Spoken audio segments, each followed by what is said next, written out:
Opposition পার্টির নেত্রীকে মারার জন্যে সরকার দায়িত্ব নিয়ে একটি অপকর্ম করবে, এটা পৃথিবীতে কখনো কি কোনোদিন বিশ্বাসযোগ্য? আমাদের বাংলাদেশে সেই জিনিসটাকে বিশ্বাসযোগ্য করে তোলা হয়েছে কিছু সংখ্যক সাংবাদিক। লেফটিস্ট একটা ব্লক আছে যারা আসলে ভাব দেখায় যে তারা অ্যান্টি ইম্পেরিয়ালিস্ট, তারা অ্যান্টি কলোনিয়ালিস্ট, কিন্তু তারা তলে, তলে অন্য কোনো দেশের পারপাস সার্ভ করে। যারা এই দ্রুততার সহিত তার ধ্বনিতে পরিণত হচ্ছে, অধিকাংশই বলতে গেলে ভুল হবে, প্রায় ৯০% উপরেই কিন্তু ব্যাংক করাপ্টেড, অর্থাৎ ব্যাংকের মাধ্যমে হওয়া।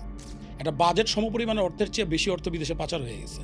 রাষ্ট্রের জন্য এর চেয়ে বড় লজ্জাজনক, দুঃখজনক কোনো কিছুই হতে পারে না। প্রজাতন্ত্রের একটি শক্তিশালী গোয়েন্দা সংস্থার অফিসে বসে আপনার লোকজনকে ডেকে নিয়ে গিয়ে ব্যাংক লিখে নেওয়া হচ্ছে। এই কালচারটা তো শিখিয়ে দেওয়া হয়েছে বাংলাদেশে।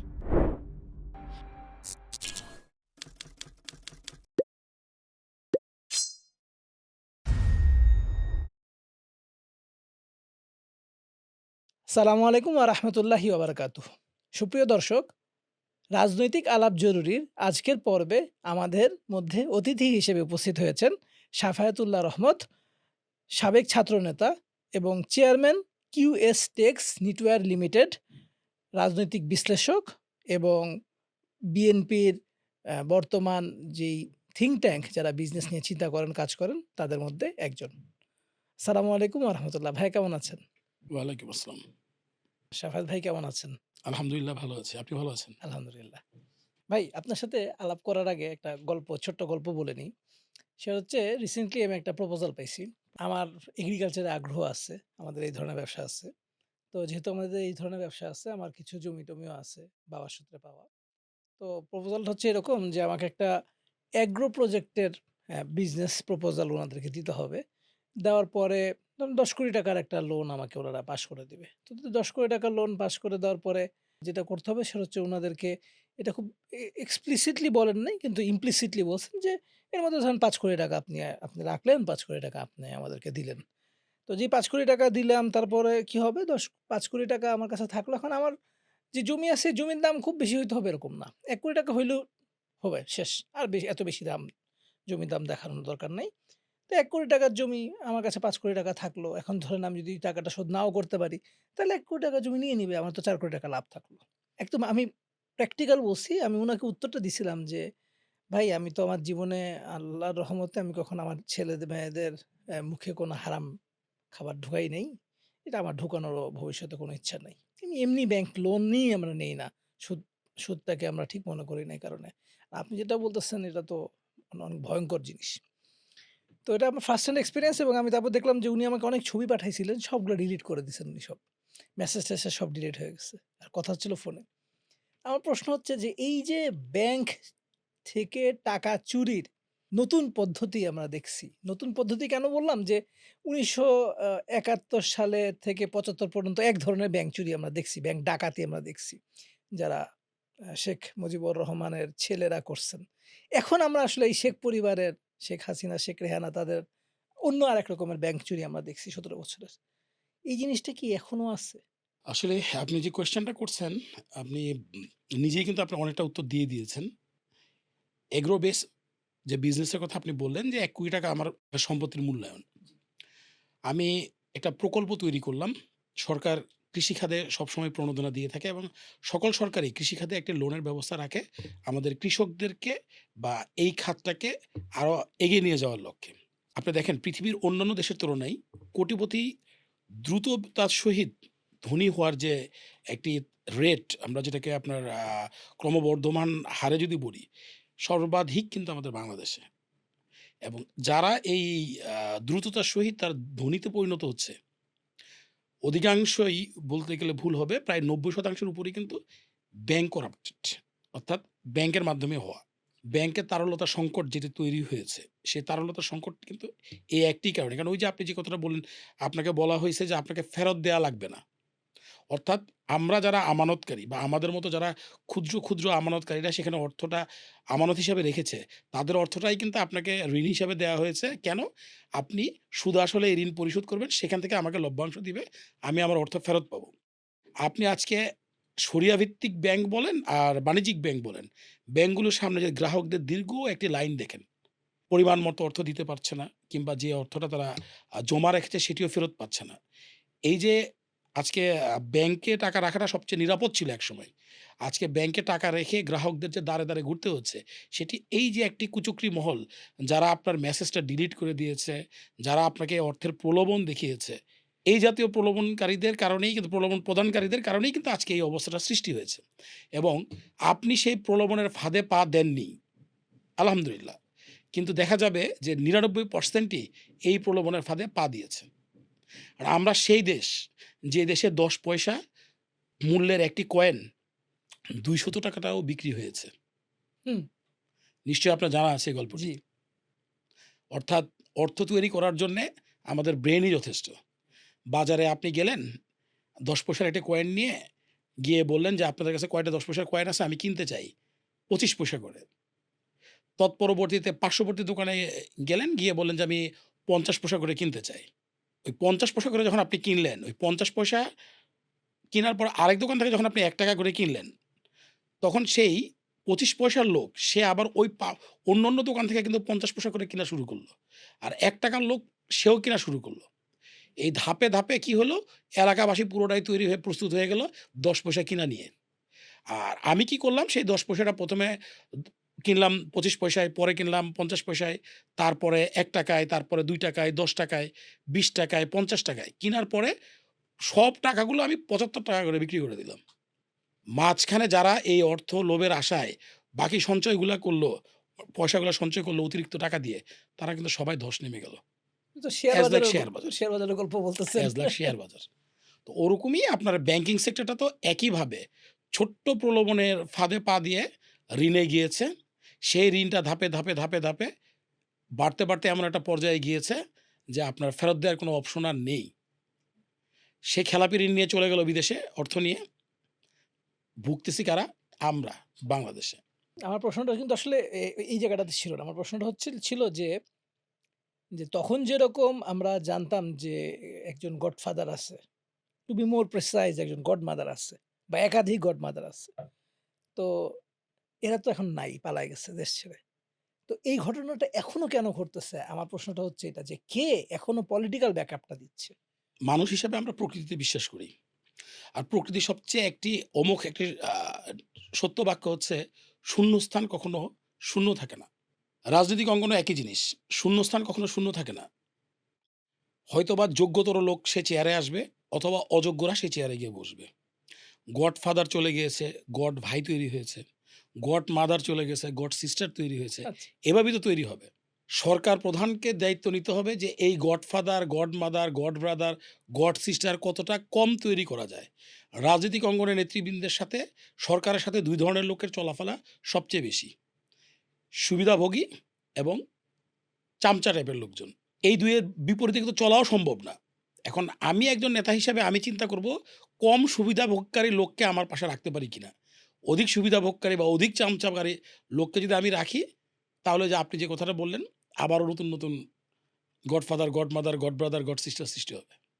আমি বুঝতে পারছি আপনার মেসেজটা আ আমার কাছে ক্লিয়ার। আচ্ছা, এখন আমাকে একটা জিনিস বলেন ভাই যে তারা কোন একটা পলিসি করে। সাধারণত আমরা যেটা দেখি যে যেটা যত বড় আ মোমেন্টাম একটা সাইকেল, বাইসাইকেল আপনার ব্রেক কষলে এটা থামতে লাগবে সময় ১ সেকেন্ড। কিন্তু একটা ট্রেন এটা ব্রেক কষলে সময় লাগে ১ মিনিট। মানুষ কাটা পড়ে যাচ্ছে। তো রাষ্ট্র তো বিশাল বড় একটা কাঠামো। ব্রেক কষলেও থামতে অনেক সময় লাগে। তো এই যে ১৭ বছরে যেই পরিমাণ ফিন্যান্সিয়াল দুর্নীতি হইছে, এই ফিন্যান্সিয়াল দুর্নীতি যেরকম আপনি বললেন যে সাধারণ মানুষের টাকা তো আসলে ডলার হয়ে বাইরে পাচার হইছে। এবং যখন আমরা এখন টাকা ব্যবসা করতে গেছি আমাদের আসলে অ্যাক্সেস টু ফিন্যান্স ডিফিকাল্ট হয়ে গেছে। এই যে একটা কনসিকুয়েন্স এবং আপনি তো আসলে টের পাচ্ছেন যে আওয়ামী লীগ সরকারের সময় আমাদের যেরকম ফিন্যান্স ব্যাংকের থেকে আসছে একটা ব্যবসা প্রতিষ্ঠান সে যেভাবেই হোক সরকার তারে টাকা ছাপায় সাপোর্টটা দিছে। কিন্তু এখন যখন জবাবদিহিতা আসছে আপনি ইচ্ছা হলেই টাকা ছাপাইতে পারতেছেন না। আপনাকে ইনফ্লেশনের কথা চিন্তা করতে হচ্ছে। আওয়ামী লীগ সরকারকে এসবের কথা চিন্তা করতে হয় নাই। তারা ছাপাইছে। তাদেরকে তো নির্বাচন হওয়ার জন্য জবাবদিহিতার তো কোনো দরকার ছিল না। এখন যেহেতু আসছে সরকার যা খুশি করার দরকার করতে পারতেছে না।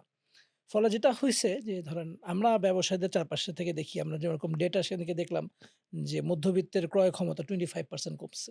অনেক লে অফ হইছে ফ্যাক্টরিগুলা থেকে। অনেকগুলো ফ্যাক্টরি বন্ধ হয়ে গেছে এবং হচ্ছে বলা হচ্ছে যে বাংলাদেশে আসলে এরকম খারাপ সময় ব্যবসার জন্য আসছে কিনা এটা আমরা জানি না।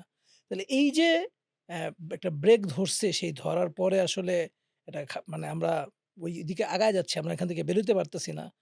অর্থনৈতিক মন্দা যেটা, সেই অর্থনৈতিক মন্দা ঘটনাটা পেছনে ছিল। কিন্তু consequence ফেস করতেছি আমরা এই সময়। তো এই জায়গাটাতে উঠে আসা তো খুব ডিফিকাল্ট। ডক্টর ইউনুস তার ফুল আপনার ক্যারিশমা দিয়ে উনি কিন্তু আসলে একটা আ বাইরে থেকে টাকা-টাকা এনে বা IMF এর সাথে কনসাল্ট করে বা নেগোসিয়েশন করে উনি একটা জায়গায় গেছিলেন। তো what about the current state, current government? আপনি যে কথাটা বললেন, আমিও আপনার মতো গল্পের ছলে কথাটা বলতে চাই। মাটি, এঁটেল মাটি, যেটাকে আমরা লাল মাটি বলি। সবচেয়ে পিচ্ছিল, সবচেয়ে শক্ত। দ্রুততর সময়ের মধ্যে কিন্তু কাদা হয় না। ঝড়ো বৃষ্টির মধ্যে আপনি এঁটেল মাটির উপর দিয়ে আপনি গাড়ি চালিয়ে যেতে পারবেন। গাড়ি কিন্তু আটকাবে না। যখন বৃষ্টি চলমান থাকবে। যেই মুহূর্তে বৃষ্টি থেমে যাবে, পানিটা আস্তে, আস্তে টানা শুরু করবে। এই লাল মাটিটা এমনভাবে পিচ্ছিল, এমনভাবে কাদায় রূপান্তরিত হয়, যেখান দিয়ে আপনি সাইকেল বলেন, গাড়ি বলেন, চাকা কিন্তু আটকে যাবে। ওই সময় চলতেছিল ঋণ প্রবাহের ঝড়। যে যেভাবে পারছে টাকাটা নিয়ে গেছে। বিদেশি বিনিয়োগ আসছে। বিদেশি বিনিয়োগগুলো আসছে বিভিন্ন ক্ষেত্রে, বিভিন্ন কাজের জন্যে। সেই কাজগুলো চলমান ছিল। অর্থ ফেরত দেওয়ার সময়টা কিন্তু তখনো হয় নাই। অর্থাৎ গ্রেস পিরিয়ডটাই কিন্তু চলতেছিল। এক্সাক্টলি। মধুচন্দ্রিমা চলতেছিল। অর্থাৎ ঝড়ো বৃষ্টি চলতেছিল। সেই ঝড়ো বৃষ্টিতে কোনো গাড়িই তাদের আটকায়নি।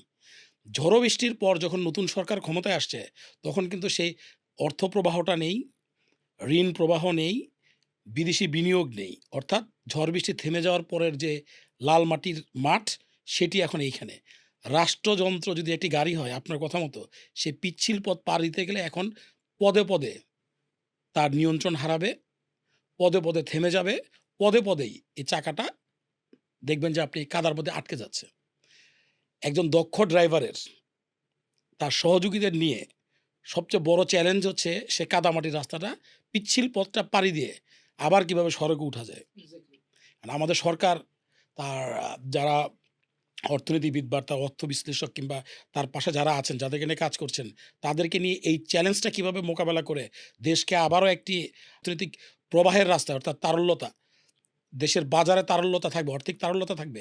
সে বাজারে নিয়ে আসবেন। সে চ্যালেঞ্জ যত দ্রুত তিনি উত্তরণ করতে পারবেন, দেশের অর্থনৈতিক বাজার, মধ্যবিত্তদের ক্রয় ক্ষমতা স্বভাবতই খুব দ্রুততার সহিত আবার ফিরে আসবে।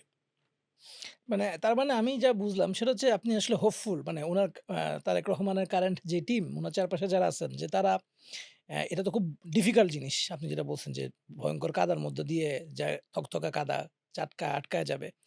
আর এটাও তো মানুষজন কিন্তু আসলে এটা বুঝবে না যে আমি হাসিনার সময় যেই ঘটনা ঘটছিল আমরা এখন তার কনসিকুয়েন্স ভোগ করছি। মানুষজন তো এটা বুঝবে না যে আমার গ্রেস পিরিয়ড শেষ। মানুষ তো বুঝবে না যে টোটাল বাজেটে 25% চলে যাচ্ছে আপনার ইন্টারেস্ট দিতে, যেগুলা ডেভেলপমেন্ট ওয়ার্কস এর নামে নেওয়া হইছে। তো এখন সে বুঝবে যে আমি তো খারাপ আছি, আমার তো চাকরি নাই। জিনিসপত্রের দাম বাড়তেছে। তো এই যে অবস্থাটা একটা মানে যেটা আমরা সামনে আরো খারাপ সময় আসতেছে বলে আমরা ধারণা করতেছি। এখনই যা খারাপ সময় আছে, যা চলতেছে। তো এই জায়গাটাতে আপনি কি মনে করেন যে উনার আ টিম যারা আছেন তারা আসলে এরকম দক্ষ যে এখান থেকে গাড়ি অ্যাক্সিডেন্ট ছাড়াই চালায় বের করে নিতে পারবে? এটা বলা অত্যন্ত ডিফিকাল্ট। কারণ ব্যক্তি তারেক রহমান। উনার কথাও যদি বলেন, উনার শতভাগ সদিচ্ছা আছে।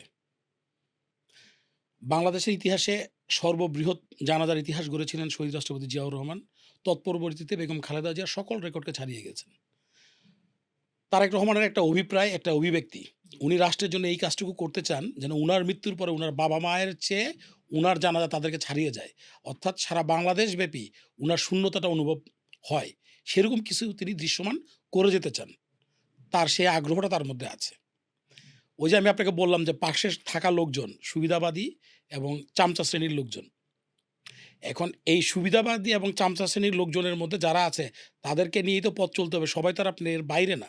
২-১ জন তো অবশ্যই আছে তার বিশ্বস্ত। যারা তার পাশে থেকে ভালো পরামর্শ দিচ্ছে। যাদের অর্থে লিপ্সা নেই। তারেক রহমানের পাশে এমনও অনেক লোকজন আছে যাদের ঢাকা শহর না, বাংলাদেশে কোথাও পৈতৃক ভিটা ছাড়া নিজেদের বাড়ি নেই। সরকারের অনেক বড় নিয়ন্ত্রক তারা। অনেক ভালো, ভালো কাজ করতেছে। এই জাতীয় লোকজন যদি তারেক রহমানকে গাইড করে রাখে এবং মিসগাইডেড লোকজনকে তারেক রহমানকে যেন মিসগাইডেড করতে না পারে, সেই জিনিসটা যদি তারা নিশ্চিত করতে পারে, আমি বিশ্বাস করি এই মেঠোপথ থেকে গাড়ি আবার সড়কে চলে আসবে। এরকম কোনো পদক্ষেপ আপনার জানা আছে যে ধরেন এরকম কিছু পদক্ষেপ আমরা দেখতেছি যেটার কারণে আপনি যেটা দেখতেছেন যে না গাড়িটা আসলে ট্র্যাকে আছে? আপনি দেখছেন যে রিসেন্ট সরকার গঠনের পর সর্বপ্রথম তিনি সফর করেছেন মালয়েশিয়া, তিনি সফর করেছেন আমাদের বন্ধুপ্রতিম দেশ অর্থাৎ অর্থনৈতিক মূল সহায়ক দেশ চায়নাতে।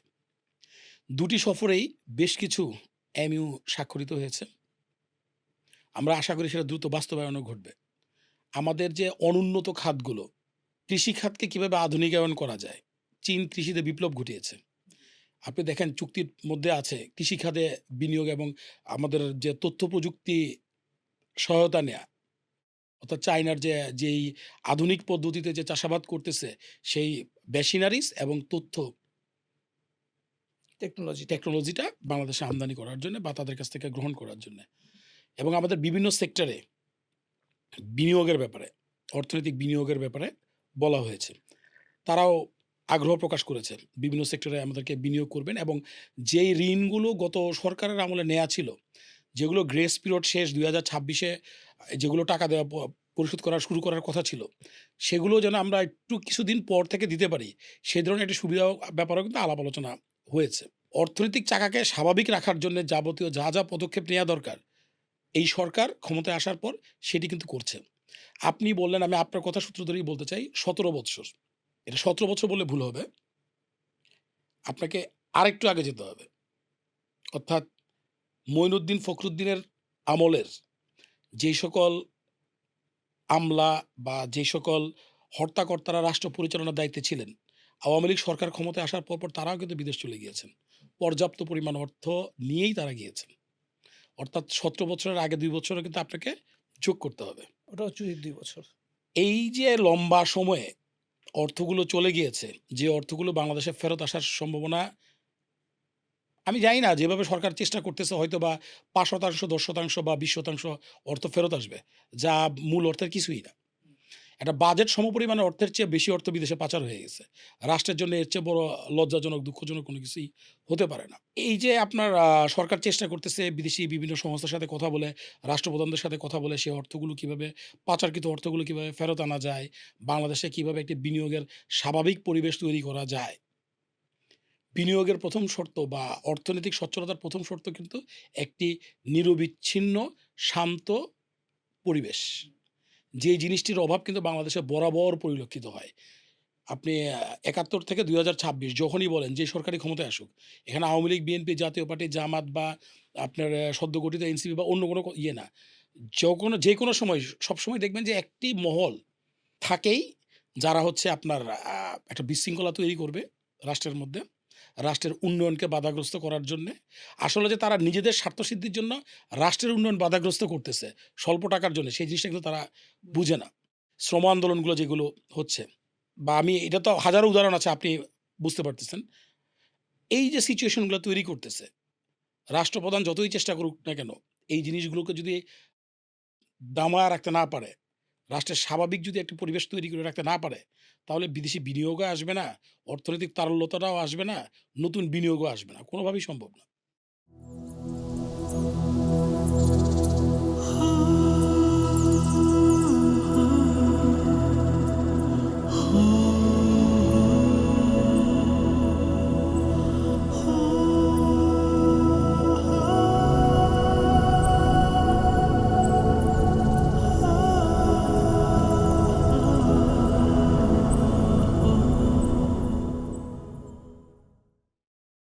আওয়ামী লীগ কিন্তু একটা আনপ্যারালেল অপোজিশন পার্টি ছিল। কারণ আমি সবসময় ভয় পেতাম যে আওয়ামী লীগ ক্ষমতায় আছে। আওয়ামী লীগ ক্ষমতা থেকে চলে যেয়ে যখন বিরোধী দলে যাবে, আমরা তো ১৫০ দিন হরতাল, ১৫৭ দিন হরতাল হইছে এটা আমরা ভুলি নাই। ৫ বছরের সময়। তো আসলে সে তো কখনোই একটা গভর্নমেন্টকে প্রপারলি ফাংশন করতে দেয় না। দেয় নাই তখন আমরা এটা দেখছি, এটা ডকুমেন্টেড। তো এখন হয়তো আওয়ামী লীগ নামে নাই। কিন্তু আওয়ামী লীগের তো আসলে ওই মেকানিজম গুলা যদি বলেন, সেই মেকানিজম গুলো তো আসলে কম বেশি আছে। ধরেন যদি বলেন দেশে বাইরে পালাইছে, কজন পালাইছে আসলে? হয়তো আওয়ামী লীগের 10% নেতা কি দেশে বাইরে পালাইছে? তা তো না। বাকিরা তো আসলে দেশে আছে। কিন্তু এরাও তো আসলে অনেক টাকা পাচার করছে। কিন্তু দেশেই কোনো না কোনোভাবে আছে এবং তারা আসলে স্বাভাবিকভাবেই চাবে যে আমি আবার ওই সময়টা ফেরত নিয়ে আসি। এবং আপনি যেটা বলছেন যে বিভিন্নভাবে বিশৃঙ্খলা তৈরি করাটা, এটা তারা চেষ্টা করে যাবে। ফিরে আসবে হয়তো আওয়ামী লীগ নামে না হোক কিন্তু অন্য কোনোভাবে যেভাবেই ভাবে তারা চলুক। অলরেডি আমরা সাংস্কৃতিক অঙ্গনে দেখতেছি। তো ব্যবসা-বাণিজ্যের অঙ্গনেও তো আসলে এই ব্যাপারটা সম্ভব যে তারা চেষ্টা করবে এটাকে ডিস্টেবিলাইজ করার জন্য। খুবই স্বাভাবিক। পৃথিবীর অন্যান্য দেশে যে জিনিসটি থাকে পররাষ্ট্রনীতি এবং অর্থনীতি, তারা কিন্তু রাজনীতিবিদরা যেকোনো রাজনৈতিক দলই ক্ষমতায় আসুক না কেন, এই জায়গাটাতে তারা খুব অল্প সংখ্যক জায়গায় হাত দেয়। সংস্কার করা ব্যতীত অন্য কোথাও হাত দেয় না। আর আমাদের দেশে হচ্ছে ঠিক তার বিপরীত। ধ্বংসই হইছে। সরকারকে কিভাবে বাধাগ্রস্ত করা যায়? সরকারি টাকায় কেনা, সরকারের টাকাটা কোথা থেকে আসে? এটা কি বিএনপির টাকা? আওয়ামী লীগের টাকা? জনগণের টাকা। সাধারণ মানুষ। সরকারি টাকায় ক্রয় করা গাড়ি আমরা পোড়ায়া দিচ্ছি। সরকারি টাকার প্রতিষ্ঠান আমরা পোড়ায়া দিচ্ছি। সরকারের বিরুদ্ধে আন্দোলন করতে গিয়ে। ক্ষতিগ্রস্ত তো জনগণ। অর্থনৈতিক দায়ভার ঋণের যে বোঝাটা দিন, দিন বাড়তেছে। একটা বাচ্চা আজকে পেট থেকে জন্ম নিয়েই একগাদা ঋণের অংশীদারিত্ব। সেটা তো এই জাতীয় কারণগুলোতেই। আর আপনি যে জিনিসটা বললেন আসলে আমি একটু ভিন্নভাবে যদি ব্যাখ্যা করতে যাই, আওয়ামী লীগ বলে না, বাংলাদেশে যেই কোনো সরকারকে আনস্টেবল করার জন্যে বা ডিস্টার্ব করার জন্যে সবচেয়ে বেশি মাত্রায় অ্যাক্টিভ থাকে আমাদের পার্শ্ববর্তী দেশ। ডেফিনিটলি। যখন আওয়ামী লীগের সাথে তাদের সখ্যতা ছিল, আওয়ামী লীগ যখন চায়না থেকে সহায়তা নেয়া শুরু করলো, তখনই কিন্তু আওয়ামী লীগকে ডিস্টার্ব করা শুরু করলো। শ্রমিক আন্দোলন এইটা সেইটা। তারাই যে, "দেখ আমাদেরকে ছাড়া তুই চলতে পারবি না, তোকে ডিস্টার্ব করতেছি।" হুম। আর বিএনপির আমলে তো কথাই নেই যেহেতু এটা আওয়ামী বান্ধব রাষ্ট্র হিসাবে পরিচিত। দেখেন সরকার পরিবর্তনের সাথে, সাথে ভিসা বন্ধ, সব বন্ধ, সব বন্ধ। হুম। আবার যখন চায়নাতে আমরা গেলাম, একদিনেই ভিসা চালু, সব চালু, সব চালু। তো বিষয়টা হচ্ছে কোনটা? আমি যেহেতু একজন গার্মেন্টস ব্যবসায়ী, আমি যদি গার্মেন্টস দিয়ে আপনাকে ছোট্ট একটা উদাহরণ দেই। গার্মেন্টসের যারা উৎপাদনকারী প্রতিষ্ঠান, তাদের সাথে বায়ারদের অর্থাৎ যারা হচ্ছে মূল ক্রেতা, রিটেইলার না আমাদের মূল ক্রেতা যারা বায়াররা বা ব্র্যান্ডের যারা ওনার, মানে তাদের ওয়েস্টার্ন সাথে ব্র্যান্ড গুলো আরকি। এই ব্র্যান্ডের সাথে আমাদের মধ্যস্থতাকারী একটি প্রতিষ্ঠান থাকে, যেটাকে আমরা বাইং হাউস বলি। জি। এই যে বাইং হাউস বা ইন্টারমিডিয়েট খাতটা, মধ্যস্থতাকারী খাতটা, এই খাতটাতে আপনি দেখেন সারা পৃথিবীতেই যে বড়, বড় প্রতিষ্ঠানগুলো আছে, সে প্রতিষ্ঠানগুলো যেগুলো আমাদের বাংলাদেশে তাদের অফিস করে আছে, অফিসের শীর্ষস্থানের ইউনিয় পদগুলা সবগুলাই কিন্তু ভারতের দখলে। আমি বলতেছি না যে অর্ধেক, আমি সবগুলা উল্লেখ করে দায়িত্ব নিয়ে বলতেছি। জি। অর্থাৎ প্রতিটা বাইং হাউসেরই, বিদেশি ব্র্যান্ডেড বাইং হাউসেরই শীর্ষ পর্যায়ের কর্মকর্তারা ভারতীয়। ওরা কিন্তু তাদের যে সরকারিভাবে যে আমাদের যেরকম বিজিএমইএ আছে বা অন্যান্য এদের যে প্রতিষ্ঠানগুলো যারা এখান থেকে মার্চেন্ডাইজার বা গার্মেন্টস বা পোশাক খাতের যারা তাদেরকে তার ইঞ্জিনিয়ার হিসেবে প্রস্তুত করছে, তাদের মধ্যে রাষ্ট্রের চিন্তাটা মাথার মধ্যে ঢুকাইয়া দিচ্ছে অ্যাম্বাসেডর হিসাবে, তুমি যাচ্ছ অন্য একটা প্রতিষ্ঠানে আমার দেশের ব্র্যান্ডিং করার জন্য। ভারতের চেয়ে আমাদের গার্মেন্টসের বাজার কিন্তু অনেক সমৃদ্ধ সারা পৃথিবীতেই। আমরা এখন কোথায় বাধাগ্রস্ত হচ্ছি? আমার দেশে ছোট্ট একটা ইনসিডেন্ট ঘটতেছে। একটা ফ্যাক্টরিতে ছোট্ট একটি ঘটনা ঘটতেছে। এই জিনিসটাকে তারা ফুলায়া ফাঁপা ব্র্যান্ডের কাছে এমনভাবে তুলতেছে যে বহু বড় অনেক ক্ষতি করে ফেলছি। তারা ভয় পাচ্ছে বাংলাদেশে অর্ডার করতে। তারা ভয় পাচ্ছে নতুন একটি বিনিয়োগ বাংলাদেশে আসতে। এবং এটার জন্য সম্পূর্ণভাবে পার্শ্ববর্তী দেশ দায়ী। হ্যাঁ, কিন্তু মানে how do you fight this? আপনি এটার সাথে লড়বেন কিভাবে? সরকারের যে নীতিটা তো দরকার, যেহেতু আপনার রপ্তানি আয়ের ৮৫% আসে আমার গার্মেন্টস খাত থেকে। আমার এই দিকটাতে অনেক বেশি মাত্রায় নজরদারি রাখা দরকার। এই জায়গাটাতে যেন দুষ্ট চক্র দুষ্টামি করতে না পারে। অর্থাৎ আমি আমার ফ্যাক্টরির আমি এই গার্মেন্টস ফ্যাক্টরি বা আমি এই প্রতিষ্ঠান শিল্প প্রতিষ্ঠানের শ্রমিক। আমার রাইটস আছে শ্রমিকের অধিকার নিয়ে মালিকপক্ষের সাথে কথা বলা। কিন্তু আমাকে কাজ করতে হবে। আপনি বাংলাদেশে দেখেন সরকারি যে প্রতিষ্ঠানগুলো আছে বা বেসরকারি প্রতিষ্ঠানগুলা, যারা ট্রেড ইউনিয়নের সাথে জড়িত, সভাপতি, সাধারণ সম্পাদকরা কোনো কাজ করে না। ঘুরে বেড়ায়। মিলভিটা আমাদের মিরপুরে, আমাদের পাশে মিলভিটার সাবেক সভাপতি, সাধারণ সম্পাদক, মিলভিটার ৪র্থ, ৫ম শ্রেণীর কর্মচারী হিসেবে তারা ছিল। ঢাকা শহরে গার্মেন্টসের মালিক, সন্তানরা বিদেশে লেখাপড়া করে, পল্লবীতে একটা ১০ তলা গার্মেন্টসের মালিক। এরকম আমরা দেখেছি। হ্যাঁ, মানে শ্রমিক নেতা শ্রমিক না, আর যাই হোক। সেটাই আমি বলতে চাচ্ছি। তো যার কর্মক্ষেত্রে তাকে যদি আমরা সেই কাজে এনগেজ রাখতে পারি, দেখেন এআই ক্যামেরা এই প্রযুক্তিটা এটা পৃথিবীতে অনেক আগের। কিন্তু বাংলাদেশে কিন্তু নতুন আসছে। জি। তারেক রহমানের ঐকান্তিক ইচ্ছা গতকালকেও তিনি তার বক্তব্যে বলেছেন, তার ঐকান্তিক ইচ্ছায় বিভিন্ন জায়গায় ট্রাফিক সিগন্যালিং এ বসানো হয়েছে। আপনার এই যে আমরা আসার সময় দেখি যে ব্রিজ থেকে নামার পরপরই যখনই আপনার এআই ক্যামেরার ভিত্তিটা কাজ করে, ড্রাইভাররা কিন্তু থেমে যাচ্ছে। আগে কিন্তু সেটি হইতো না। আইনের সঠিক প্রয়োগ। আমি যেটি বুঝাতে চাচ্ছি আইনের সঠিক প্রয়োগ। আপনার সারা ঢাকা শহরে গাড়ি খুব জোরে চালিয়ে যাচ্ছেন, ডান-বাম চালিয়ে যাচ্ছেন। জাহাঙ্গীর গেটে যাওয়ার পর যখন ভিতরে ঢুকলেন, আপনার ৪০-৫০ এর ব্যারিয়ার আপনি ব্রেক করতেছেন না।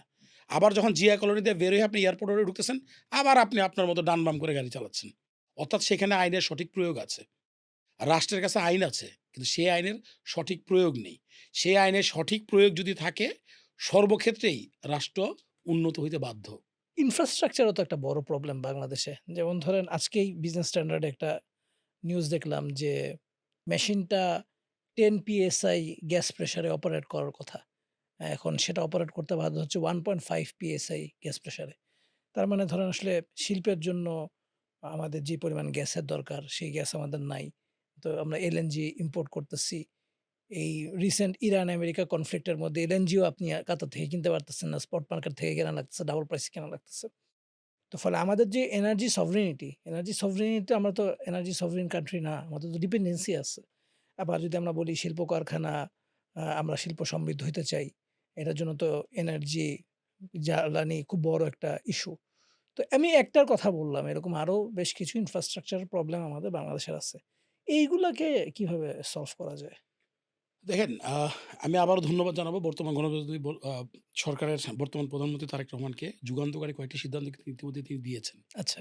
আমাদের যে বাংলাদেশে গার্মেন্টসগুলো আছে, এই প্রত্যেকটি গার্মেন্টসের ছাদকে আমরা স্পট মিটারিং এর আওতায় এনে সোলার বসাবো এবং এই অর্থায়নটা বিদেশীরা করবে দীর্ঘমেয়াদী। হুম, দীর্ঘমেয়াদী বিনিয়োগ। অর্থাৎ আমি যতটুকু বিদ্যুৎ উৎপাদন করতেছি, যতটুকু কনজিউম করতেছি, বাকি অংশটুকু বিল আমাকে দিতে হবে। আমার বিদ্যুৎ আমি ব্যবহার করার সুযোগ পাচ্ছি। হুম, হুম, আমার উপরে সোলার দিয়ে। কারণ অনেকগুলো খোলা ছাদ বা পার্শ্ববর্তী জায়গা রয়ে যাচ্ছে। হুম, হুম। রেলওয়ে স্টেশনগুলোর ছাদের উপরে বিদ্যুতের কথা বলা হচ্ছে। সোলার বসানো। যেহেতু আমাদের জায়গা কম। জি। অনেকভাবেই কিন্তু সরকারি প্রতিষ্ঠানগুলো ছাদের উপরে সোলার ভিত্তিক বিদ্যুৎ উৎপাদনের একটি রূপরেখা কিন্তু তিনি ইতিমধ্যেই শুধুমাত্র মানে ঘোষণাই দেননি, কার্যত কাজও শুরু করে দিয়েছেন। এটা আমাদের জন্যে এবং গ্যাস সংকটের যে ব্যাপারটি বললেন, রিসেন্টলি ভোলায় আবিষ্কৃত যে গ্যাস ক্ষেত্রটি, এটি দিয়ে আমরা অনেকটাই কাভার করতে পারি। কিন্তু সেই যে পরিমাণ পাইপলাইন দিয়ে জাতীয় গ্রিডে আনতে গেলে যে খরচটা, সেটা অনেক ব্যয়বহুল। যে কারণে কনজিউমার প্রোডাক্ট যারা তৈরি করতেছে, তাদেরকে উৎসাহিত করা হচ্ছে ভোলার দিকে নতুন কলকারখানা স্থাপন করার জন্যে। যতটুকু গ্যাস তাকে তারা দিবে এবং মালয়েশিয়া সরকারের সাথে আমাদের সরকারের বৈঠকে তারেক রহমানের ১ম সফরে পেট্রোনাসের সাথে মিটিং হয়েছে। আপনারা জানেন যেটা প্রকাশিত হয়েছে। ৩ টি ফেইজে বাংলাদেশের জ্বালানির অর্থাৎ ১ম ধাপে এতটুকু, ২য় ধাপে এতটুকু, ৩য় ধাপে এতটুকু সক্ষমতা অর্জনের জন্য এলএনজি। আমরা কিন্তু ইতিমধ্যেই চুক্তিতে চলে গিয়েছি এবং তাদের প্রতিনিধি দল এসে দেশে কাজও শুরু করে দিয়েছে। অর্থাৎ শুধুমাত্র যে চুক্তিতেই সীমাবদ্ধ না। চুক্তি হওয়ার পরপরই চুক্তি বাস্তবায়নের যে গতিটা সত্যিই প্রশংসনীয়। এখন এই গতি ধরে রেখে যদি এটি বাস্তবায়িত হয় এবং তার ফলাফল যদি বাংলাদেশের মানুষ পাওয়া শুরু করে ৬ মাস বা ১ বছর পরে, শিল্প খাতে একটা আ বৈপ্লবিক পরিবর্তন আসবে। যখন গ্যাস এবং বিদ্যুতের পরিপূর্ণতা তারা পাবে, উৎপাদন সক্ষমতা আমাদের অনেক বেড়ে যাবে। আমরা যখন গ্যাস এক্সপ্লোর করতাম, তখন আমাদের কিছু লেফটিস্ট ব্লক ছিল যারা বলতো যে সাম্রাজ্যবাদী শক্তি আমাদের সম্পদ লুটে নিচ্ছে। তো এখন এই যে সাম্রাজ্যবাদী শক্তি সম্পদ লুটে নিচ্ছে এটার বিরুদ্ধে বাধা সৃষ্টি করা হইছে। মাহমুদুর রহমান সাহেব যখন এনার্জি অ্যাডভাইজার ছিলেন লাস্ট বিএনপি গভর্নমেন্টের আমলে তার বিরুদ্ধে ভয়ংকর অনেক রিপোর্টিং করা হইলো, হ্যাঁ? উনারা অনেক দুর্নীতি করতেছেন এই সেই সবকিছু তুলে দিচ্ছেন বিদেশিদের হাতে। এরকম একটা কথা আমরা প্রায়ই শুনতেছিলাম। এবং দেখা গেছে কিছু, কিছু ক্ষেত্রে গভর্নমেন্টের ডিসিশন গুলা এই প্রচণ্ড আন্দোলন দিয়ে প্রভাবিতও হইছিল। এবং তার রেজাল্টে আমরা দেখলাম যে আমরা যে ডিপ সি এক্সপ্লোরেশন এর কথা আমরা বলছি, আমরা যেটা ক্যানসেল করে দিছি অক্সিডেন্টালের, ঠিক মায়ানমারের সেখান থেকে কিছু ব্লক দূরে মায়ানমার সেখান থেকে গ্যাস তুলতেছে। ইন্ডিয়ার ক্ষেত্রেও এরকম দেখা গেছে বর্ডার লাইনে অনেকগুলা জায়গায় আমরা তুলি নাই, তারা বর্ডার থেকে গ্যাস তুলতেছে। এখন সীমান্ত তো উপরে আছে, মাটির তলায় নাই। আমরা তো এফেক্টেড হইছি। তো এই যে আসলে একটা লেফটিস্ট একটা ব্লক আছে যারা আসলে ভাব দেখায় যে তারা অ্যান্টি ইম্পেরিয়ালিস্ট, তারা অ্যান্টি কলোনিয়ালিস্ট, কিন্তু তারা তলে, তলে অন্য কোনো দেশের পারপাস সার্ভ করে। এইটাকে আসলে কিভাবে, এবং এদের কিন্তু আসলে সাংস্কৃতিক শক্তি অনেক বেশি। তো এদেরকে আসলে কিভাবে হ্যান্ডেল করবেন? বিএনপিকে তো আমি সাংস্কৃতিকভাবে মিডিয়া দিক দিয়ে, যেমন ধরেন আমরা টক শোতে আসতেছি, আমাদের এখানে এনসিপিতে অনেকে আসে, জামাতের অনেকে আসে। কিন্তু বিএনপির আমরা খুব তাদেরকে যে খুব পাই এরকম না। মানে তাদের থেকে বোঝা যায় যে তারা হয়তো এই ধরনের intellectually যে তারা আসলে ডিবাঙ্ক করবে এবং তাদেরকে তাদের এই যে মুখে একটা আর তলায় আসলে আরেকটা চেহারা এগুলাকে প্রকাশ করবে এরকম আমরা দেখি না। তো এদেরকে আসলে কিভাবে মানে মোকাবেলা করা হবে? কিন্তু এর আগে তো বিএনপি এদেরকে মোকাবেলা করার ক্ষেত্রে হেরে গেছে। রেমিটেন্স যোদ্ধা বাংলাদেশের অর্থনৈতিক যে আপনার রক্ত প্রবাহ এটাকে টিকিয়ে রাখছে রেমিটেন্স যোদ্ধারা। রেমিটেন্স যোদ্ধারা যাচ্ছে, বিদেশে কাজ করতেছে, দেশের জন্য কিছু নিয়ে আসতেছে। দেশকে দিচ্ছে। এয়ারপোর্টেও নিগৃহীত হচ্ছে, দূতাবাসেও নিগৃহীত হচ্ছে। তারা কাজ করে যাচ্ছে। বিএনপি সেই বাংলাদেশের রেমিটেন্স যোদ্ধা। অর্থাৎ পার্শ্ববর্তী কোনো দেশের সাথে সখ্যতা রেখে তাদের পারপস সার্ভ না করে নিজেদের কাজ নিজেরা করে যাচ্ছে। মিডিয়ার সরব উপস্থিতির চেয়ে অনেক বেশি মাত্রায় ব্যস্ত রাষ্ট্র গঠনে। ২-৪ জনের বদনাম নাই তা তো বলা যাবে না। আপনি দেখেন একটি সংগঠনের মধ্যে নেতৃত্ব থাকে ১৫১, ১৩১ বা ৫১ সদস্য বা ৭১ সদস্য বিশিষ্ট একটা কমিটি থাকে। ২ থেকে ৩ জনের বিরুদ্ধে প্রপাগান্ডা থাকে। সবাই যদি চোর হইতো, সবাই যদি ২ নাম্বারই করত, রাষ্ট্র কখনোই চলত না। পার্শ্ববর্তী দেশ মিয়ানমার এবং ভারত আমাদের দেশ থেকে গ্যাস নিয়ে যাচ্ছে। রিক আমাদেরকে করতে দেয়নি। মাহমুদুর রহমান সাহেব করার চেষ্টা করেছেন। তাদের আন্দোলনের মুখে তিনি ফেরত চলে এসেছেন। জি, আপনি বললেন, চরম একটা সত্য কথা। এই আন্দোলনটা হওয়ার পর তারা রিক খননে গেল। তারা সেখান থেকে গ্যাস উত্তোলন করতেছে। তারা কিন্তু আগে যায়নি। আমাদেরটা বন্ধ করে দেওয়ার পরে গিয়েছে। এক্সাক্টলি। অর্থাৎ আমরা অনুসন্ধানটা যখন নিশ্চিত করেছি, এখানে আছে আমাদের মধ্যে নবাব সিরাজউদ্দৌলা মানে দেশপ্রেমিক ছিল কিনা আমি জানি না। কারণ যেহেতু যুদ্ধের ময়দানে উনিও পলায়নরত অবস্থায় গ্রেফতার হইছেন জি, বা মীর জাফরদের হাতে মীর মনির হাতে ধরা পড়ছেন। সুতরাং উনি যে আপনার সম্মুখ যোদ্ধা হিসাবে উনি আত্মাহুতি দেন নাই। তাই উনাকে দেশপ্রেমিক আমি বলব না। মীর জাফর যে বিশ্বাসঘাতকতা ছিল, তাতে সন্দেহ নাই। এটাতে কোনো সন্দেহ নাই। জি, আমাদের শরীরে যদি সেই সরোয়ার্দির রক্ত, আপনার এই সিরাজউদ্দৌলার রক্ত, সবার রক্ত যদি আমাদের শরীরে প্রবাহমান থাকে, মীর জাফরের বংশের রক্ত আমাদের শরীরে প্রবাহমান। ডেফিনিটলি। সুতরাং ওই যে আপনার লেফটিস্ট হয়তোবা তাদের মধ্যে ওই রক্তটা বেশি। আর আমরা যারা আছি আমাদের মধ্যে হয়তোবা এই ভালোবাসার বা দেশপ্রেমের রক্তটা বেশি। তো মানে উনারা তো আসলে গান গায় দেশপ্রেমের, কিন্তু আসলে তলদিক দিয়ে মানে ভিতর দিয়ে দেখা যায় যে ক্ষতিটা বেশি। আপনি যেটা বলছেন যে রেমিটেন্স যোদ্ধা, তো এটা তো আপনি মানতেছেন যে তারা আসলে নিগৃহীত। তারা আসলে সবখানেই ক্ষতিগ্রস্ত। তো আমার পয়েন্ট হচ্ছে ওইটাই যে আপনি যদি গুড গভর্নেন্স তো অংশ তো এটা যে তাদের এই নিগৃহ থেকে তাদেরকে নিগৃহীত অবস্থা থেকে আপনি তাদেরকে মুক্ত করবেন। তাদের প্রপার যে সম্মান, ডিগনিটি অ্যাজ এ সিটিজেন, এটা আপনি নিশ্চিত করবেন। তাই না?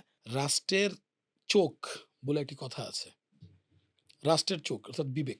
জনগণের সামনে রাষ্ট্রের অবস্থানটা তুলে ধরার জন্যে যে টিমটি কাজ করে, অর্থাৎ রাষ্ট্রের বিবেক বা জাতির বিবেক, সাংবাদিকরা। যখন থেকে এই সাংবাদিকরা নিজেদের সত্তাকে বিক্রি করা শুরু করে দিয়েছে, নেগেটিভ অনেক কিছুই রাষ্ট্রে ঘটতেছে। সাংবাদিকরা যদি তাদের নৈতিকতার জায়গা থেকে সঠিক অবস্থানে থাকতো, আমি অন্যায় করতেছি, আমার অর্থের কাছে বিক্রি না হয়ে আমার অন্যায়টা ছাপায়া ধরতো, আমার পক্ষে সাফাই না গাইতো, অনেক বড়, বড় যে মাফিয়া তৈরি হইছে সেটাও তৈরি হইতো না। অনেক কিছুই জাতির সামনে উন্মুক্ত হইতো। বা এই যে মাহমুদুর রহমানদের ঘোষণার পরে কেন রিগ হইল না? অনুসন্ধানী তথ্য দিয়ে জনগণকে বুঝায়া এই আন্দোলনের বিপক্ষে কিন্তু জনমত তৈরি করতে পারত তারা। যেটি তারা করে নাই। অতএব রাষ্ট্রের আজকের এই পরিস্থিতির জন্য সাংবাদিকরাও কিন্তু দায় এড়াইতে পারে না। অবশ্যই না।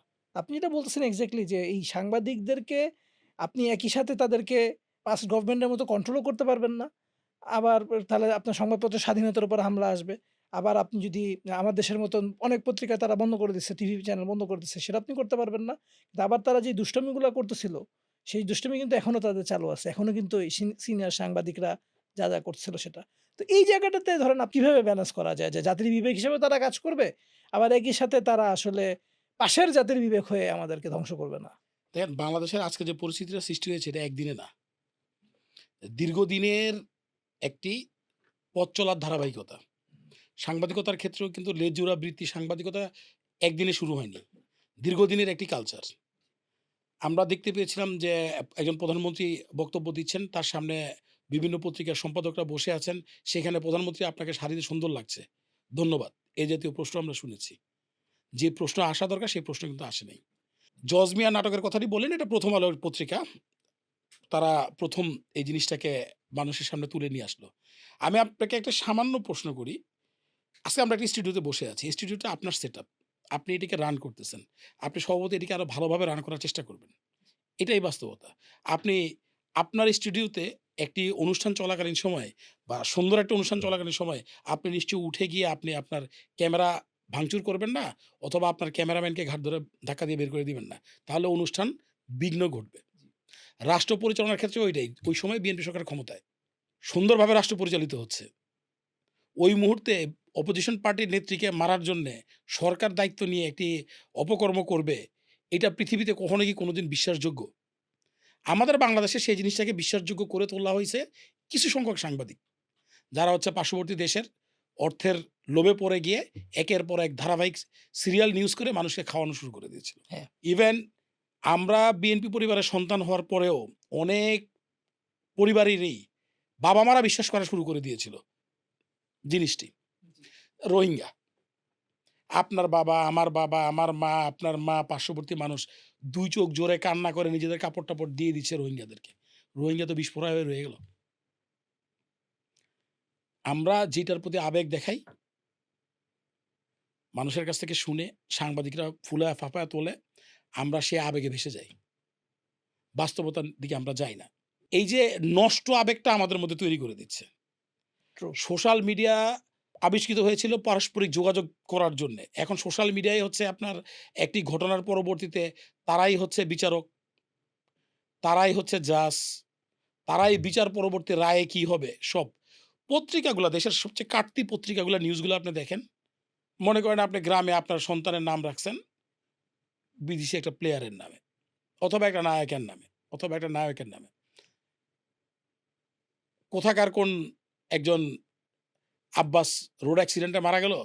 ওইখানে লেখা হইলো, যেহেতু মির্জা আব্বাস হসপিটালে ছিলেন, সোশ্যাল মিডিয়াতে একটি পত্রিকার বরাতে লেখা এলো, অবশেষে না ফেরা দেশে চলে গেলেন আব্বাস। জনগণ হুমড়ি দিয়া পড়ল, ক্লিক করল ঘটনার ভিতরে যাওয়ার জন্য। দেখা গেল নীলফামারীতে ট্রাক অ্যাক্সিডেন্টে এক আব্বাস মারা গেছে। এই যে মানুষের বিবেকটা, এই যে মানুষের আবেগটা নিয়ে খেলা করাটা। মির্জা আব্বাস একজন বর্ষীয়ান নেতা। ওই মুহূর্তে তিনি অসুস্থ হয়ে তিনি সিঙ্গাপুরে তার অস্ত্রোপচার চলতেছে। ওই মুহূর্তে যখন একটি আ ফেসবুকের মধ্যে যখন একটি নিউজ আসে একটি পত্রিকার বরাত দিয়ে যে, না ফেরা দেশে চলে গেলেন আব্বাস। জনগণের মাথাতে সর্বপ্রথম চলে আসছে মির্জা আব্বাসের বিষয়টা। আল্লাহ তার হায়াত নসিব করুক। মানে এই যে এই জাতীয় তথ্যগুলা, এটা আমি একটা উদাহরণ দিলাম। না, ট্রু। এরকম জি। লাখো, লাখো উদাহরণ আছে।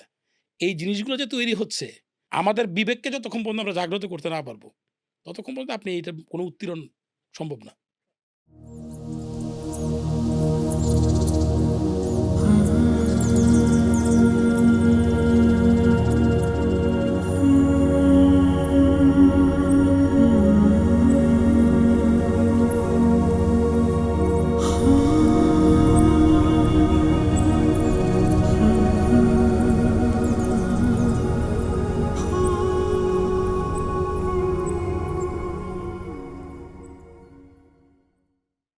গত সরকারের সময় সবাই তো আসলে ব্যবসা নিয়ে বেশ একটা প্যারায় ছিল। তো আপনি যেহেতু ব্যবসায়ী, আমাদেরও ব্যবসা করতে গিয়ে স্ট্রাগল করতে হইছে। আমাদের সরবরাহের একটা পাবলিকেশন ছিল। ডিবি আমাদেরকে উঠায় নিয়ে গেছে, হুমকি দিছে, কিছুদিন আটকায় রাখছে, বলছে বন্ধ করে দেওয়া লাগছে। তো এরকম আমাদের তো কিছু এক্সপেরিয়েন্স আছে। আপনার কি এরকম কোনো এক্সপেরিয়েন্স আছে? ২০১৩ সালে ৫ই মে আচ্ছা। হেফাজত ইসলামীর ডাকে মতিঝিলে বাচ্চা এতিম শিশুদের একটি মিলন মেলা হয়েছিল সরকার বিরোধী। মিরপুর ১০ নম্বর গোলচক্করে এখানে দাঁড়িয়েছিলাম। অনেকগুলো গাড়ি বাচ্চা হেঁটে যাচ্ছে বিভিন্ন অঞ্চল থেকে। তৃষ্ণার্ত বাচ্চাদেরকে দেখে ভাগ্যের সুন্দর একটি পরিহাস বলবো, নির্মম পরিহাস বলবো না, সুন্দর পরিহাস। শান্তি সরকারের ওয়াসার গাড়ি সেই রোড দিয়ে যাচ্ছিল। ডিউ কেটে পানি কিনতে হয় সরকারের। এই গাড়িটি যাচ্ছিল উত্তরাঞ্চলের দিকে। তৃষ্ণার্ত বাচ্চাদেরকে দেখে গাড়িটি থামানো হলো। আমরা পানিটা কিনে নিতে চাইলাম। তারা রাজি হলো না। তাকে টাকা দিয়ে দেওয়া হইলো।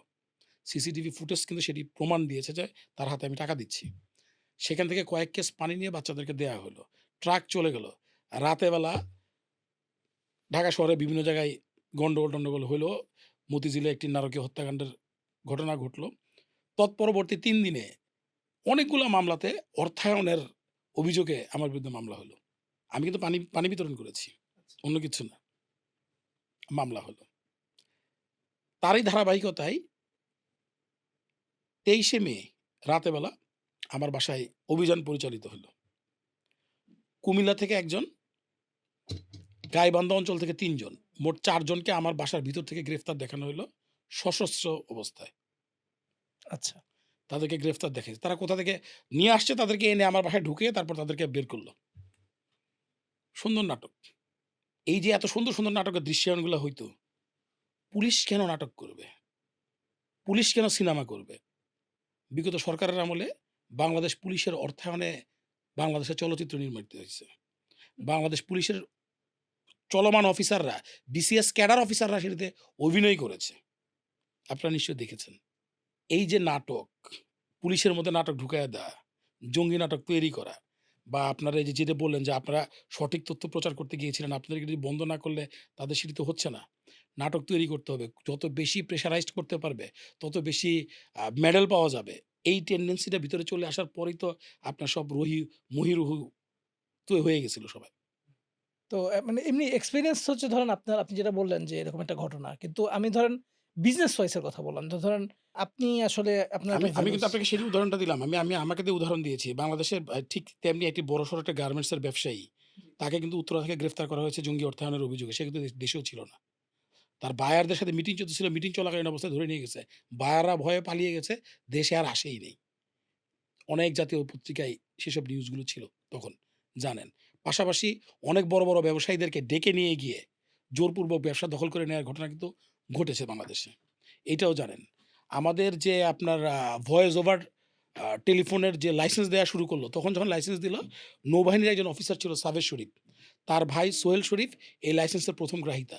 এই লাইসেন্সটা নেয়ার পর তাকে ডেকে নিয়ে গিয়ে এইচ.টি. ইমামের ছেলে এবং সালমান এফ রহমান ২ জনের নামে কিন্তু এই লাইসেন্সের ৭৫% জোর করে নিয়ে যাওয়া হইছে। সোহেল শরীফ এখনো গুলশানে আছেন, ব্যবসা করছেন। কখনো তার সাথে কথা হলে আপনারা জানতে পারবেন। তার এই বীভৎস সময়ের কথাগুলা। আপনি ইসলামী ব্যাংক, প্রজাতন্ত্রের একটি শক্তিশালী গোয়েন্দা সংস্থার অফিসে বসে আপনার লোকজনকে ডেকে নিয়ে গিয়ে ব্যাংক লিখে নেওয়া হচ্ছে।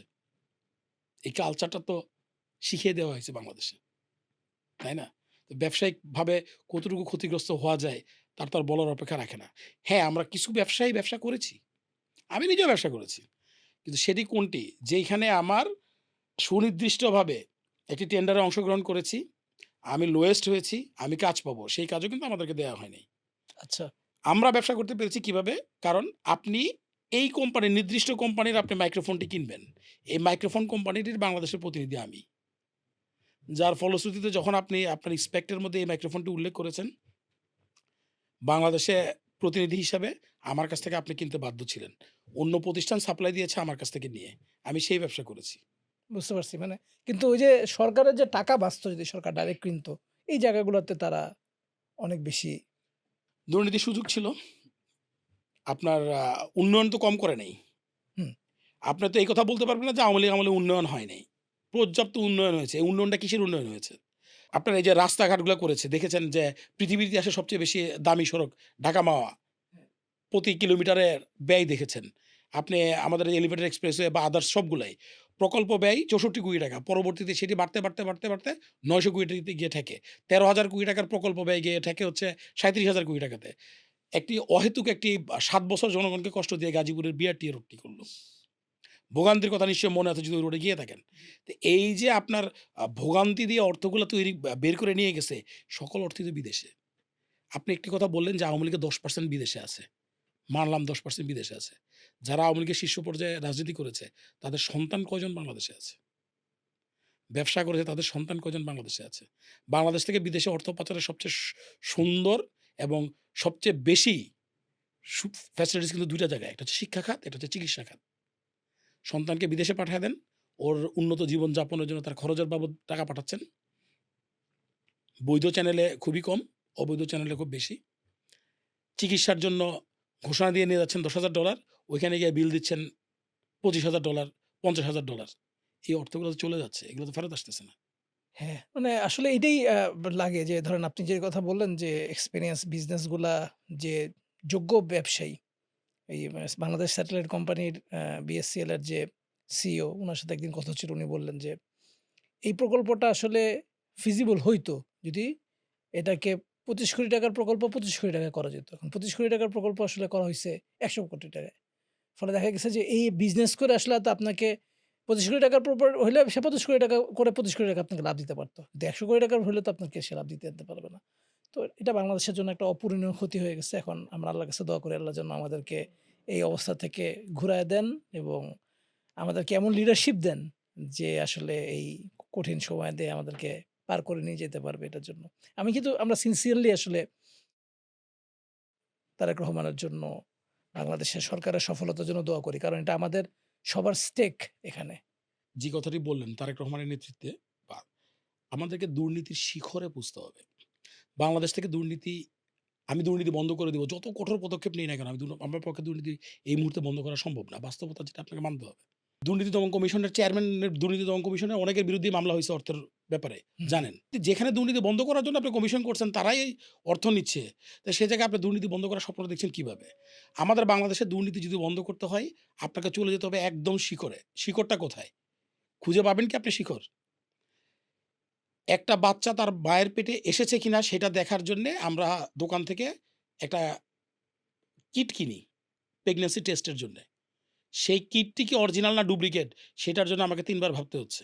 সেই কিট কিনার পর যখন সেটা পজিটিভ আসে, আমি যখন ডাক্তারের কাছে যাই আল্ট্রাসোনোগ্রাফি করার জন্যে, একটা ভালো মানের আল্ট্রাসোনোগ্রাফি ডক্টরকে দেখানোর জন্য আমাকে সিরিয়াল দিতে হচ্ছে। সেইখানে যেই লোকটি বসে থাকে সিরিয়াল দেওয়ার জন্য, তাকে আমি ঘুষ দিয়ে আল্ট্রাসোনোগ্রাফি করাচ্ছি। আল্ট্রাসোনোগ্রাফি রিপোর্ট আসার পর সঠিক বাচ্চা পরিপূর্ণ সুস্থ। কিন্তু আমাকে কিছু মেডিসিন বিক্রি করতে হবে এবং হসপিটালকে আমার কিছু ক্লিনিক্যাল বিল দিতে হবে অ্যাজ এ ডক্টর। আমি কিছু রিপোর্ট বা করার জন্যে আমি রুগীকে লিখে দিলাম। সেখানে সে করতেছে।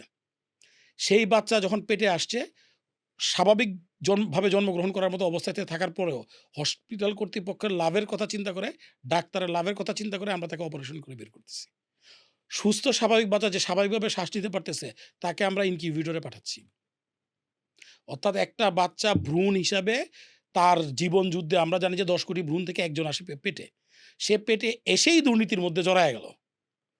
শিকার হইল দুর্নীতির। সে দুর্নীতির শিকার। এই যে ধারাবাহিকভাবে আপনি কি ওই পর্যন্ত গিয়ে দুর্নীতি বন্ধ করতে পারবেন? ডিফিকাল্ট। সম্ভব? সময় লাগবে, ডিফিকাল্ট। তাহলে আপনাকে শুরু করতে হবে কি প্রাথমিক স্কুলে যে বাচ্চাগুলা পড়ে, এদেরকে এখন থেকে মোটিভেটেড করতে হবে দুর্নীতির বিরুদ্ধে।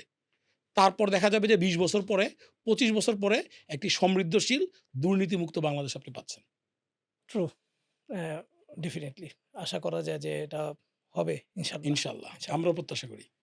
তো ভাই আপনাকে অনেক ধন্যবাদ। আপনি আপনার ব্যস্ত শিডিউলের আপনার ফ্যাক্টরি থেকে কাজ-টাজ সব বাদ ইয়ে করে না, অনেক, অনেক রেখে ধন্যবাদ। আপনি আসলে আপনারা আসছেন। একটি সুন্দর উদ্যোগ নিয়েছেন। বিশেষ করে আমি এই যে রাজনৈতিক আলাপ জরুরি। একটা সুন্দর একটি চায়ের স্টল আপনারা দিয়েছেন। আমরা দেখি কি আগে যেখানে বলা হতো চায়ের কাপে ঝড় উঠছে, অর্থাৎ গ্রাম বাংলায় ঐতিহ্য ছিল চায়ের দোকানের রাজনীতিটা। এখন সেখানে লেখা যায় এখানে রাজনৈতিক আলাপ নিষেধ। জি, মসজিদের মধ্যে লেখা এখানে রাজনৈতিক আলাপ নিষেধ।